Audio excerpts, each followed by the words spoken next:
The vast African savanna stretches, an ocean of amber grass bathed in the deep orange glow of a setting sun. Dust motes dance in the heavy air, catching the last rays, a primal rhythm echoing across the ancient land. A lone figure stands silhouetted against the horizon, his weathered hand raising binoculars to his eyes. This is Kaito, a man whose life has been etched by the wild, whose gaze holds the weight of memory and a profound, quiet longing. He scans the distant tree line, a tremor of anticipation humming beneath his skin. Suddenly, a profound vibration radiates through the ground, a deep thrumming beneath his feet. A colossal shadow emerges from the acacia trees. Malaika, an elephant of immense presence, her ears fanned wide, her mighty trunk testing the wind, tasting the air for miles around. She stops, her wise, ancient eyes, like polished stones, scanning the distant, motionless figure. A bond, forged in a time long past, stretches across the years between them. An invisible tether across the vast expanse. Two souls, separated by fate and the perceived limitations of memory, yet linked by an impossible truth. What happens when an elephant truly remembers, not just a place, but a specific face, a specific touch? What burden and what joy does such an impossible memory carry, for both the remembered and the one who yearns to be recognized? Malaika takes a deliberate, heavy step forward, then another, her massive weight shifting the very earth. Her trunk slowly lifts, curling, as if reaching for an invisible connection, a ghost of a touch from another time. Kaito lowers his binoculars, his breath catching in his throat, a sharp intake of the dust-laden air. Is it recognition or merely instinct guiding this ancient creature?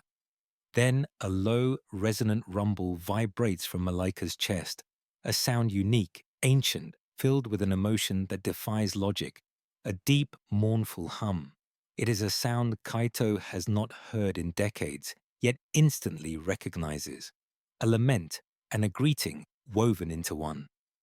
The sun dips below the horizon, plunging the savanna into twilight, painting the sky in fiery streaks. The rumble fades, but the question hangs in the air, heavy and profound, clinging to the dying light. How did this extraordinary memory endure through the years? And what will it cost to reforge a bond thought forever lost to time? Decades earlier, the savanna whispered a different story for a young Kaito, barely 20, his face leaner, his spirit brimming with an untamed optimism. He moved with the quiet grace of a man deeply attuned to the pulse of the wild, his days spent patrolling the nascent conservancy he helped establish. One searing afternoon, under a sky bleached pale, he stumbled upon a sight that would forever alter his path. An elephant calf, no bigger than a large dog, huddled beneath the thorny shade of a lone acacia, barely breathing. Its small body bore the raw, cruel marks of a recent trauma, a silent testament to the violent greed of poachers who had taken her mother, leaving the calf, Malaika, alone and broken. Kaito knelt, his heart aching, and a profound, nascent bond began to form in that desperate moment. He dedicated himself wholly to her care, becoming her surrogate family. He spent endless hours by her side, cleaning her wounds, coaxing her to drink nutrient-rich milk from a bottle he held, his gentle voice a constant, soothing presence. He taught her to trust again, to find comfort in his touch, to explore the world with curiosity rather than fear. He invented specific calls, a soft, rolling hum, and gentle gestures with his open palm, which she learned to associate with safety and sustenance. Malaika, weak and vulnerable, would lean into his touch, her tiny trunk curling around his fingers, a silent plea for connection. Kaito watched her first tentative steps, guided her to the sweet grasses, celebrated her growing strength. He witnessed her transformation from a traumatized orphan into a calf brimming with a curious intelligence, her eyes always seeking his. But the idyllic days were numbered.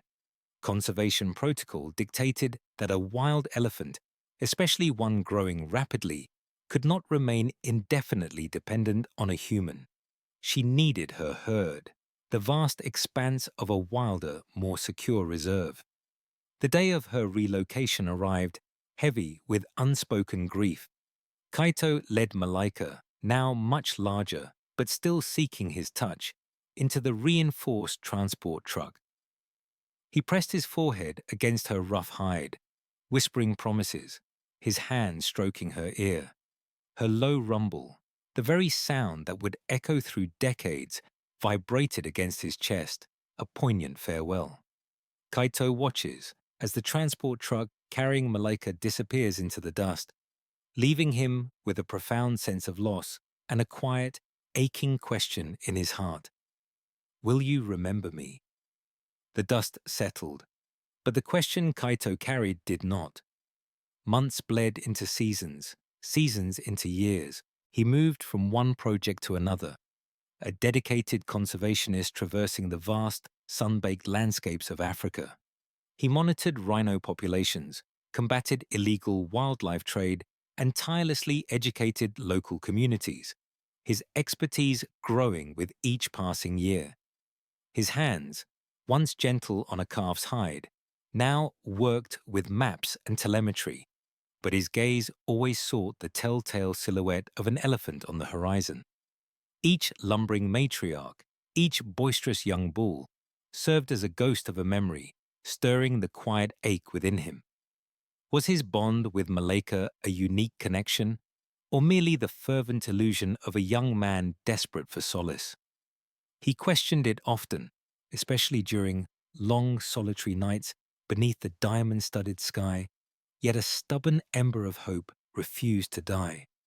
Every few years, whispered reports or dry scientific papers would surface from the distant, sprawling Makena Reserve. A strong, intelligent female elephant, thriving within her herd, showing unusual foraging patterns or a distinct protective instinct. Malaika, the name, though rarely spoken aloud, was a constant thrum beneath his professional composure. Then a call came, unexpected yet feeling preordained. A senior position opened at the Makena Reserve itself, a chance to oversee new anti-poaching initiatives and research programs. The offer was a professional ascent, a significant challenge. Yet Kaito knew the truth beneath the surface. It was a pilgrimage. The internal conflict was a battle between the rational man and the aching heart. He accepted, outwardly citing career advancement and the vital work ahead, but inwardly, a profound need pulsed. To finally, irrevocably know if the impossible memory endured. Kaito packs his worn leather bag, a faded photograph of a young Malaika tucked inside. He glances out at the unfamiliar landscape, a profound sense of destiny settling over him. He is returning, not just to a job, but to a question that has defined his adult life. Years flowed like the seasonal rivers, carving new paths through the savanna, shaping Malaika into a creature of immense power and grace. She moved now as a sovereign, her colossal form a testament to the wild's unforgiving yet nurturing embrace. No longer the lost calf, Malaika was fully integrated, a respected member of a thriving herd led by the wise matriarch Nambi. Malaika's presence brought calm to the younger elephants, whom she often guided to lush grazing grounds or protected during the dry season's perilous journeys for water, teaching them the wisdom required for survival amidst natural threats like parched earth and hidden predators. Her immense ears, once timidly flattened, now fanned wide, reading the wind, communicating silent warnings to the yearlings who huddled close. Yet there were subtle distinctions in Malaika's behavior. Sometimes she would pause at the reserve's fence line, a segment of worn wire near the old ranger outpost, her trunk tracing patterns in the dust, as if seeking an invisible imprint. A keen vigilance seemed to hum beneath her surface calm, a curiosity that lingered longer on distant human vehicles than her herd mates. More profoundly, when a thunderstorm rumbled on the horizon, or when she gently soothed a frightened calf, Malaika would sometimes emit a low, resonant hum, a sound unlike any other in the herd's repertoire, a specific, almost melodic vibration that echoed a forgotten lullaby, a call from a human voice she had once trusted implicitly. Her life was a symphony of wild rhythms, of survival and solidarity, but even amidst the vast freedom, an ancient current ran deep within her, a connection to something beyond instinct. Malaika was a testament to the savanna's enduring spirit, a magnificent creature whose inner landscape was as boundless as the plains she roamed, yet held traces of a path less wild. Malaika lifts her head, her trunk sampling the distant air, her eyes, ancient and knowing, fix on a point far beyond the visible horizon, a subtle ripple of memory disturbing the calm surface of her wild existence. She is majestic, free, and profoundly watchful. Months later, Kaito arrived at the vast Makalani Reserve, a landscape both familiar and utterly new, a place of ancient rhythms and untold stories. The red dust swirled around his vehicle as he pulled into the research camp, a collection of canvas tents and sturdy outbuildings nestled beneath towering acacia trees. He was met by Dr. Anya Sharma, a brilliant elephant behavior researcher in her 30s, whose keen eyes held both intellect and a practiced skepticism. Anya extended a firm handshake, her gaze assessing Kaito with professional curiosity. Alongside Anya stood Zola, a sharp, intuitive local apprentice of 16, whose quiet demeanor belied a deep understanding of the bush. Her eyes, watchful and knowing, seemed to absorb everything. Kaito formally began his new role, immersing himself in the meticulous work of patrol and monitoring. Days blurred into weeks as he navigated the reserve's intricate network of ancient elephant trails and seasonal waterholes, learning the subtle shifts of the landscape, the language of its creatures. He patrolled the vast territories, checking for snares, observing herd movements, charting migration patterns. Every rustle in the grass, every distant trumpeting call, pulled at a deeper, unspoken thread within him. Then, on a searing afternoon patrol, the moment arrived. Through the heat haze, from a safe professional distance, Kaito spotted her herd. His heart hammered a frantic drum against his ribs. He raised his binoculars, steadying his breath, the familiar weight of the lenses a comfort. He saw her, unmistakable even across the immense distance, Malaika, a magnificent matriarch, her tusks gleaming, her wise eyes scanning the horizon. A profound, almost unbearable desire to call out, to approach, surged through him, warring fiercely with the professional imperative to remain unseen, to avoid disturbing the wild animals he was sworn to protect. Zola, sitting silently beside him in the vehicle, shifted, her gaze following Kaito's intense focus, though the depth of his connection remained a mystery to her. Anya, too, observed Kaito from a short distance, a faint, unreadable expression on her face, noting his almost obsessive stillness. Kaito, with Zola beside him, watches Malaika's herd recede into the deepening shadows.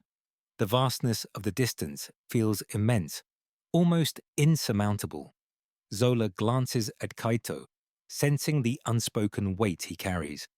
The vastness of the distance, Kaito knew, was not merely spatial. It stretched across decades, a chasm of time and wildness.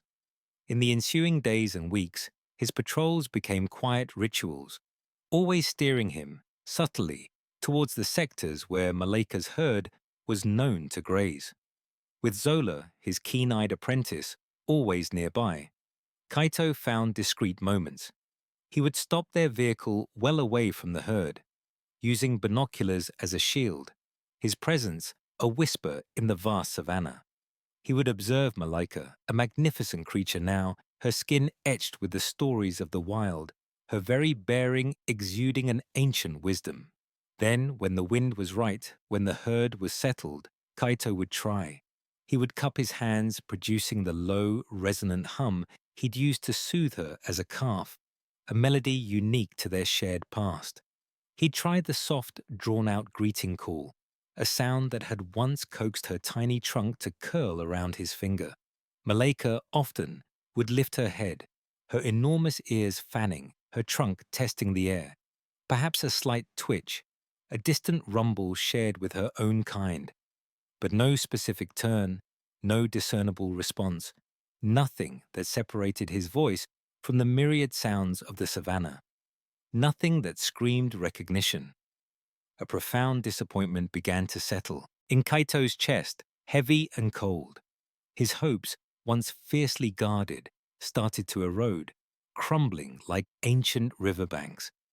Had it all been a young man's delusion? A romanticized memory of a bond that, in reality, was fleeting, superficial. Dr. Anya Sharma, observing Kaito's increasingly frequent, silent vigils, approached him one evening at camp. She spoke of elephant neurobiology, of memory persistence in the wild, of the undeniable strength of herd bonds over human imprints. Her words, though professional and not unkindly meant, felt like scientific confirmation of his burgeoning self-doubt, reinforcing the grim reality that his quiet quest might be foolish. As the sun sets, Kaito stands alone, watching Malaika's herd disappear. The familiar hum he had just tried feels hollow in the vast emptiness. He shakes his head slowly, a heavy sigh escaping him. Perhaps, he thinks, some things are just meant to be memories.